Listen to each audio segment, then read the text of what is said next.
Alright, in this lecture, we're going to go over contouring lines even further. So, like I said, observation is one of the most important parts when it comes to drawing. You need to learn to observe things.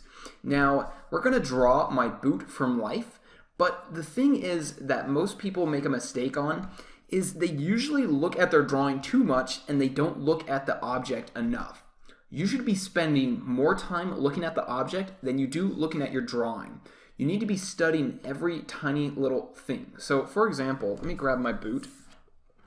You'll see right here, we have this corner and then we have this angle, right? Now, if I were drawing it, if I spent all my time looking at my drawing and 10% of the time looking at this angle, I'd probably get the incorrect angle. But by looking at this angle over and over again and then looking at my drawing for a little while and then looking back at this angle and studying it and trying to figure out what angle that is, I'll be able to draw that a lot better. Same with everything else on this boot. So you want to spend most of your time looking at the object and hardly any time looking at your artwork. Trust me, this sounds counterintuitive, but believe me, this will make your art look way better the more you start observing from real life. So let's go ahead and get started. So with this, I'm going to spend about 50% of my time looking at my drawing and about 50% of the time looking at my boot. So I'm going to go ahead and start drawing. Now, this is not going to be an endless line contouring drawing. I just want to actually draw the lines and the shapes that I see in my boot there. So all I'm going to do is I'm just going to look at my boot and then I'm going to draw the line that I see. So that's the outer edge of my boot, the sole of my boot at least. Here's the bottom part of my boot. There's that sole. It comes over like so.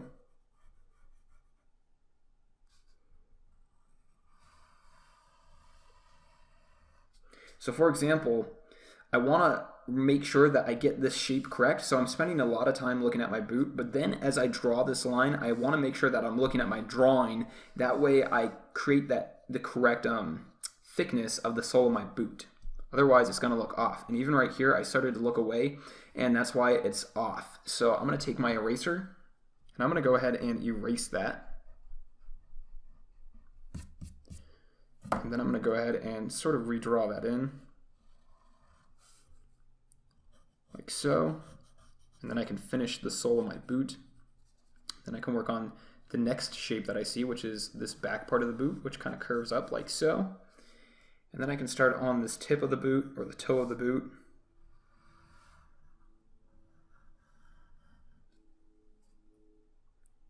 And then I also kind of see this shape right here. And I also see a shape like so. And that kind of curves around like that. And this back area is a little bit off, so I'm going to go ahead and erase that.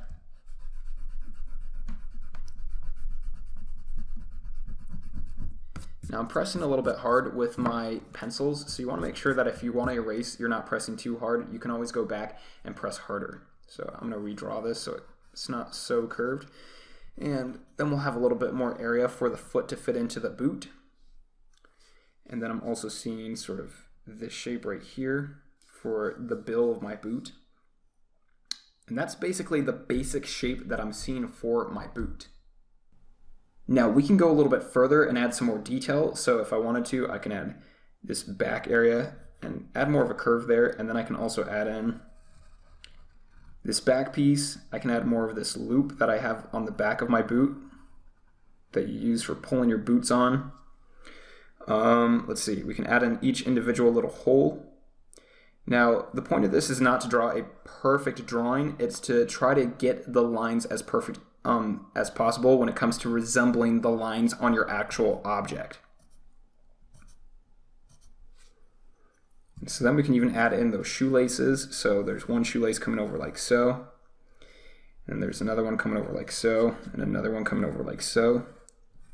And while I'm drawing this, I'm really paying attention to everything about this. I'm paying attention to which shoelace goes over which shoelace. So like over here, for example, this shoelace is going to be underneath this shoelace, so I'm going to leave that area out, and then I can go ahead and add that one in, and I can add that one in.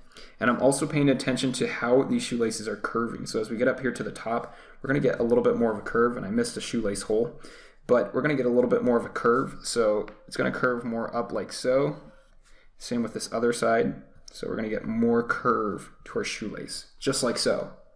And then we can also go ahead and add in those stitches that we see. And I'm making sure that I have the same exact curve that my shoe has.